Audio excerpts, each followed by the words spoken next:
ஊரின் எல்லையில சின்ன மலைக்கு பக்கத்துல 2 மாடி, அழகான பெயிண்டிங், இரவு கூட மின்மினிக்கிற ஜன்னல் விளக்குகள். ஆனா யாரும் அந்த வீட்டுக்கு நெருங்க மாட்டாங்க. ஏன் தெரியுமா? அந்த வீட்டை கட்டினவன் கார்த்திக். வயசு 35.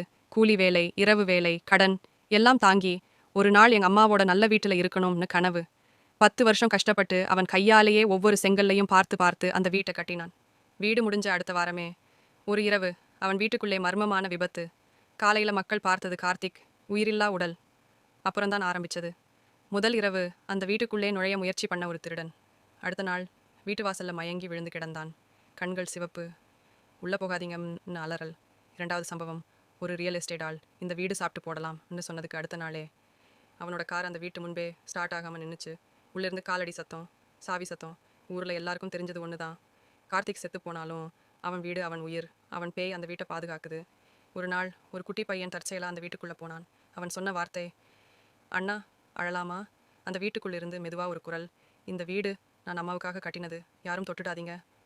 அந்த பையன் காயம் இல்லாமல் வெளியே வந்தான். அதுக்கப்புறம் யாரும் அந்த வீட்டை தொட்டதே இல்லை. இன்றைக்கும் இரவில் அந்த வீட்டில் ஒரு ரூமில் மட்டும் லைட் எரியும். சில பேய்கள் பழிவாங்க வராது, அவை பாதுகாக்க மட்டுமே வரும். உங்களுக்கு பிடிச்சிருந்தால் லைக் பண்ணுங்கள், ஷேர் பண்ணுங்கள், கமெண்ட் பண்ணுங்கள், சப்ஸ்கிரைப் பண்ணுங்கள். நன்றி ஃப்ரெண்ட்ஸ்.